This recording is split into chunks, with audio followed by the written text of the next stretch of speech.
গৌরী পাখির কাছে এসে বলে, হ্যাঁ রে ছোটদি, তুই তো খুব লাকি রে, কয়দিন বাদেই তোর বিয়ে, আর জামাইবাবু তোকে এখন থেকে চোখে হারাচ্ছে। তখনই পাখি জিজ্ঞেস করে, তুই এসব কি বলছিস আবল তাবল, আমি তো কিছুই বুঝতে পারছি না। তোর কেন এমনটা মনে হলো যে তোর জামাইবাবু আমাকে চোখে হারাচ্ছে?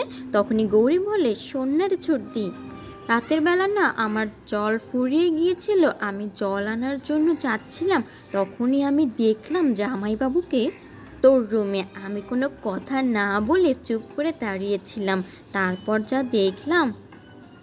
এই বলে গৌরী সবটা পাখিকে বলে দেয়। পাখি তখন বলে, রাতের বেলা উনি আমার ঘরে গিয়েছিল, কই আমি তো কিছু টের পাইনি। তখন গৌরী বলে, ছোটদি তুই টের কী করে পাবি, তুই তো অনেক গভীর ঘুমেছিলি, আর আমি তো সেই জন্যই বলছি জামাইবাবু একেবারে তোকে চোখে হারাচ্ছে। পাখি তখন বলে, দেখ করি, একদম আজে বাজে কথা বলিস না। করি তখন বলে, আমি আবার কি করলাম, যা সত্যি যা দেখেছি নিজের চোখে সেটাই তো বললাম, বল। আর ছোটদি তুই এত রেগে যাচ্ছিস কেন? এটাই তো হয় বল, আজকালকার দিনে এটা তো খুব স্বাভাবিক ব্যাপার।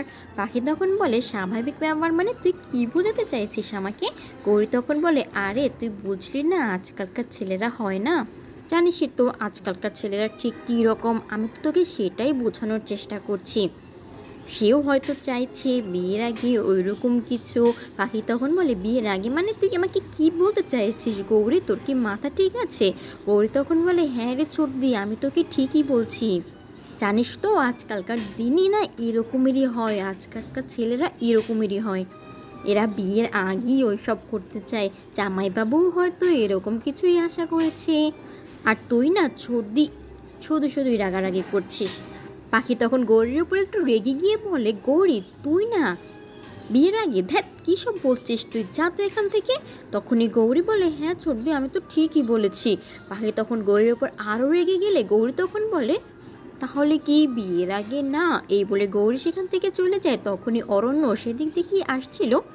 অরণ্য আসতে আসতে পাখির দিকে তাকিয়েছিল। তখনই পাখি মনে মনে ভাবতে থাকে, অরণ্যবাবু তো এদিকেই আসছেন, আর উনি আমার দিকে কিভাবে যেন তাকিয়ে আছেন, উনি আমার দিকে এভাবে কেন তাকাচ্ছেন? তাহলে কি ওনার কোনো বাজে মতলব আছে নাকি? আর গৌরী যেটা বলেছে সেটা কি তাহলে সত্যি? উনি কি সত্যিই বিয়ের আগে ওইসব? না না না, এখন থেকে দরজায় সিটকিনি লাগিয়ে তারপর রাতের বেলা ঘুমাতে হবে, এই ভেবেই পাখি সেখান থেকে দৌড়ে চলে যায়। তখন অরণ্য মনে মনে ভাবতে থাকে, পাখির আবার কি হলো, এভাবে চলে গেল কেন? এদিকে দেখা যায় সবাই ড্রয়িং রুমে কথা বলছে। দেদুন তখন বলে, সে পুরোহিত মশাইকে খবর দিয়েছে ওদের বিয়ের দিনক্ষণ ঠিক করার জন্য, কোন দিন বিয়ের জন্য নির্ধারণ করলে ঠিক হবে সেই নিয়েই আলোচনা করবেন। পুরোহিত মশাই দিনক্ষণ বিবেচনা করে ঠিক আছে কি না সেটা দেখে একটি দিন বলবেন। তখনই পুরোহিত মশাই সেখানে এসে হাজির হয়। বেদুন তাকে সম্মানের সহিত বসতে বলে। এদিকে বাড়ির অন্যরা আলোচনা করছে, অর্ণ তো সবার সামনে কথা দিয়েছিল ঠিক 10 দিন পরে বিয়ে হবে, সেই মোতাবেক বিয়ের তারিখ হয় 26 তারিখ। সেই দিনটাই পুরোহিত মশাইকে দেখতে বলা হয়, যাতে সে পঞ্জিকা দেখে সবটা মিলিয়ে বলতে পারে সেই দিনটা বিয়ের জন্য উপযুক্ত দিন হবে কি না। অর্ণ যেহেতু সবার সামনে কথা দিয়েছিল ঠিক 10 দিন পরে তাদের বিয়ে হবে, সেই অনুসারে পুরোহিত মশাইও 26 তারিখ দিনটা দেখতে শুরু করে দেয়। দিদুন বলে, অর্ণর হলো সিংহ রাশি।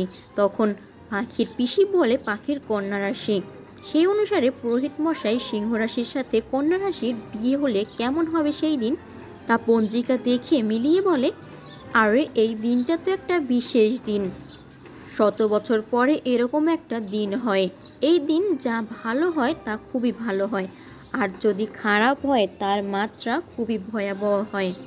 এই দিন যদি সিংহ রাশির সাথে কন্যা রাশির বিয়ে হয় তাহলে যদি ভালো কিছু হয় তা খুবই ভালো হবে, আর যদি খারাপ কিছু হওয়ার থাকে তাহলে তার মাত্রা খুবই ভয়াবহ হওয়ার সম্ভাবনাই বেশি।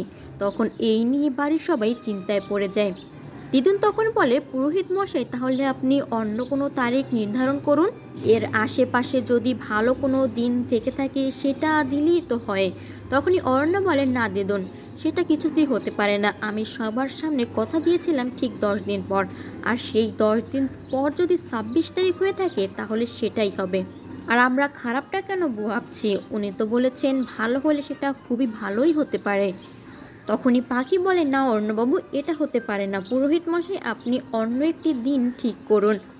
আর পুরোহিত মশাই তো এটা বলেছেন যে যদি ভালো হয় সেটা ভালো হতে পারে, কিন্তু যদি খারাপ হয়, না না না, আমি এত বড় রিস্ক কিছুতেই নিতে পারবো না। কিন্তু অরণ্য এই কথাগুলো মানতে কিছুতেই রাজি ছিল না। সে সবার সামনে ডিসিশন নিয়েছিল যে ঠিক 10 দিন পর তার কথা রাখতেই হবে। 10 দিন পর 26 তারিখ, তাহলে 26 তারিখই এই বিয়েটা হবে। পুরোহিত মশাইও তখন বলে, আচ্ছা আমরা খারাপটাই কেন ভাবছি, ভালোও তো হতে পারে, ভালো হলে সেটা খুবই ভালো হতে পারে। উনি যেহেতু চাচ্ছেন 26 তারিখই হোক, তবে সেটাই নির্ধারণ করা হোক। আপনারা ঈশ্বরের উপর ভরসা রাখুন, সবটা ঠিকই হবে। এই বলে পুরোহিত মশাই চলে যায়। এদিকে এই কথাগুলো শুনে বাড়ির সবাই চিন্তায় পড়ে যায়। পাখি মন থেকে কিছুতেই মেনে নিতে পারছিল না এই তারিখটি বিয়ের জন্য। অপর সিনে দেখা যায় অরণ্য রাতের বেলা ঘুমিয়েছিল। সে ঘুমের মধ্যে ভয়ঙ্কর স্বপ্ন দেখতে শুরু করে দেয়। অরণ্য ঘুমের মধ্যে দেখতে থাকে পাখি বিয়ের কোণে সাজে রয়েছে। অরণ্য তার মাথায় সিঁদুর পরিয়ে দিলে কিছুক্ষণ পরেই দেখা যায় তার মাথায় সিঁদুরের পরিবর্তে রক্ত গড়িয়ে পড়তে দেখা যাচ্ছে। অরণ্য ঘুমের মধ্যে এসব দেখে ঘামতে থাকে। আবারও সে দেখতে পায় পাখি সেই সিঁদুরে হাত দিয়ে দেখে সেটা সিঁদুর নয়, সেটা রক্ত। পাখি অনেকটা ভয়ে চমকে যায়। এরপর পাখি আরও কোনো বিষয় নিয়ে ভয় পেয়ে অরণ্যবাবু বলে চিৎকার দিয়ে ওঠে। আর সেই ডাক শুনে অরণ্যেরও ঘুম ভেঙে যায়। সে উঠে বসে ভাবতে থাকে সে এত ভয়ঙ্কর স্বপ্ন কেন দেখলো। পাখির কি তাহলে কোনো বিপদ ঘটতে চলেছে? না, সে সেটা কিছুতেই হতে দিবে না। যত বিপদ আসুক না কেন সে নিজের কাঁধে বহন করবে। অপর দিনে দেখা যায় পাখি তার বিয়ের বিষয়টা এই দিনে কিছুতেই মেনে নিতে পারছিল না। সে ভগবানের কাছে প্রে করতে থাকে যেন সব কিছু ঠিকঠাক হয়। অন্য যেন মেনে নেয় এই দিন বাদ দিয়ে অন্য কোনো দিন যেন বিয়েটা হয়। অরণ্য পাখিকে দেখে সেখানে দাঁড়িয়ে পড়লে পাখিও তার কাছে এসে বলে, অরণ্যবাবু, আমার কিছুই ভালো লাগছে না। দেখুন অরণ্যবাবু, আমার বিয়ের দিন এরকম একটা দিন হোক সেটা আমি কখনোই চাই না, যার সাথে কি না খারাপ হলে অনেক খারাপ কিছু হতে পারে, এরকম কোনো ব্যাপার জড়িয়ে থাকে। আমি এটা কিছুতেই মানতে পারছি না। আমার কিছুই ভালো লাগছে না আমার বিয়ে, অথচ আমি মন দিয়েও হতেই পারছি না। আপনি প্লিজ এই দিনটা বাদে অন্য কোনো দিন নির্ধারণ করুন। তখনই অরণ্য বলে, পাখি তুমি আমার সাথে আসো, তুমি ড্রেস চেঞ্জ করে আসো, আমি ওয়েট করছি। তখন পাখি ড্রেস চেঞ্জ করে আসে। তারা কোথায় যাবে জিজ্ঞেস করলে অরণ্য বলে, তুমি চলো আমার সাথে। এই বলেই পাখিকে সে মন্দিরে নিয়ে যায়। তখন পাখি জিজ্ঞেস করে, মন্দিরে? অরণ্যবাবু, আপনি আমাকে এখানে কেন নিয়ে এসেছেন? অরণ্য তখন বলে, কারণ আমি জানি তুমি ভগবানে বিশ্বাসী, আর তাই তোমাকে আমি এখানে নিয়ে এসেছি। পাখি তখন জিজ্ঞেস করে, কিন্তু কেন অরণ্যবাবু, এখানে এসে কী প্রমাণ হবে? অনেক কিছুর পরে অনেক ঝড়ঝাপটা পেরিয়ে আমরা একসাথে হতে চলেছি, আর সেই দিনটা যদি খারাপ হয় সেটা আমি কিছুতেই মেনে নিতে পারবো না। এগুলো বলতে বলতে পাখির চোখে জল এসে পড়ে। সে কান্না করতে করতে বলে, অরণ্যবাবু, আমাদের জীবনটা এরকম একটা ভয়ের মধ্য দিয়ে কাটুক সেটা আমি কিছুতেই মেনে নিতে পারছি না। আমাদের একসাথে সারা জীবনের পথ চলা, সেটা এরকম একটা দিন দিয়ে শুরু হোক না অর্ণবাবু, আমি এটা কখনোই চাই না, যার সাথে কোনো অমঙ্গল জড়িয়ে থাকতে পারে। অর্ণ তখন বলে, পাখি, অমঙ্গল কেন বলছো তুমি? দেখো পুরোহিত মশাই তো বলেছেন ভালো হলে খুব ভালো হতে পারে, আর খারাপ হলে সেটা খারাপ হতে পারে। আমরা খারাপটা কেন ভাবছি, ভালোটা কেন ভাবতে পারছি না? তুমি দেখো আকাশের দিকে তাকাও, আকাশ ওর জায়গায় ঠিক আছে এখনো পর্যন্ত। এই আকাশ, এই মন্দির যথাস্থানে রয়েছে, কোনো এলোমেলো হয়নি। তাহলে আমাদের জীবনে কেন এলোমেলো হতে যাবে? ভগবানের দিকে তাকাও তোমার, সেও তার জায়গায় স্থির রয়েছে, কোনো এলোমেলো হয়নি, কোনো সমস্যা হয়নি, সব নিজের জায়গায় ঠিক রয়েছে। তুমি এই শিবলিঙ্গের দিকে তাকাও, এটা ওর জায়গায় ঠিক রয়েছে। যদি আকাশ, এই মন্দির, এই মাটি, তোমার ভগবান, শিবলিঙ্গ সব কিছু যদি নিজের জায়গায় ঠিক থাকতে পারে, তাহলে আমরা কেন ঠিক থাকবো না? আমরা এক পাখি। তোমার এই ভগবানের সামনে দাঁড়িয়ে আমি চ্যালেঞ্জ করে বলছি, যদি এরকমটা কিছু হয়, আমাদের আলাদা করা হয়, তাহলে সব কিছু এলোমেলো হয়ে যাবে।